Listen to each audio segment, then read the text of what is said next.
Bonjour à toutes et à tous, je vous retrouve aujourd'hui pour une vidéo qui m'a beaucoup été demandée.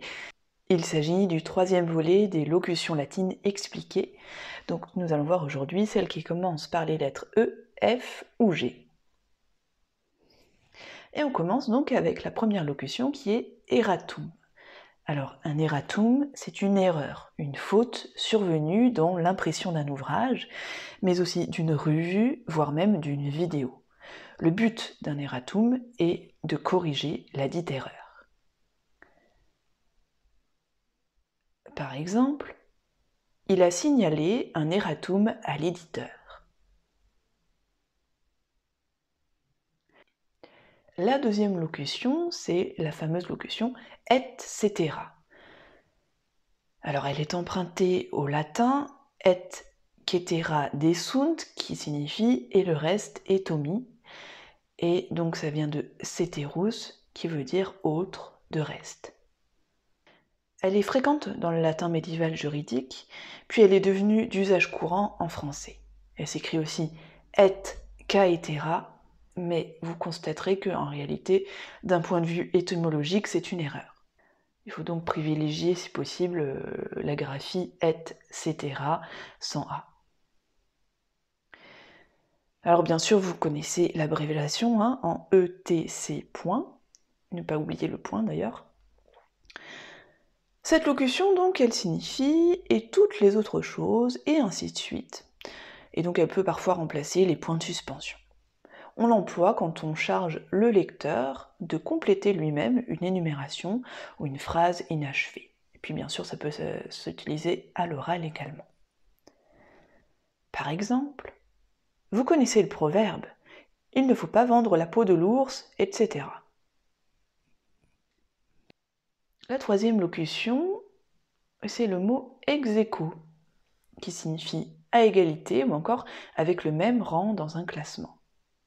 Je ne vais pas m'éterniser parce que je pense que vous la connaissez. Je vous donne juste un exemple. Les deux équipes de football ont fini le match ex aequo. La quatrième locution, c'est la locution ex ante, qui peut s'écrire avec un tiret ou avec un espace. Ça signifie au préalable. L'ex ante, expression usuelle dans les théories économiques, correspond à l'expression plus traditionnelle en droit d'a priori et désigne l'appréhension d'une situation avant que celle-ci ne se constitue. Je vais vous donner un exemple pour que ce soit plus simple. Une loi ou une réglementation est un acte ex ante qui régira les situations postérieures à l'adoption du texte ou de la décision ou du règlement général d'une autorité. Et donc, cette locution s'oppose à la locution ex post, qui est une expression usuelle en économie qui correspond en droit, à cette fois-ci, à l'a posteriori, et donc ça désigne une réaction d'un organisme face à une situation ou à un comportement constaté cette fois. Par exemple, toutes les décisions individuelles de sanction où tous les règlements de litige ou de médiation relèvent de l'ex post.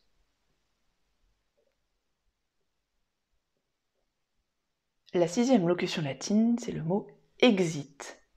Ça signifie en latin « il sort ». Et donc au départ, exit est utilisé dans les pièces de théâtre comme didascalie avec exeunt. Donc exit, c'est quand il y a une seule personne qui sort, et exeunt, c'est le pluriel, donc ils sortent. Et puis par extension, c'est un peu le synonyme de dehors. Par exemple, exit le pantalon taille haute, le taille basse est de nouveau à la mode. En général, on l'utilise d'ailleurs davantage à l'écrit qu'à l'oral. La septième locution, c'est la fameuse locution fiat lux, qui signifie que la lumière soit.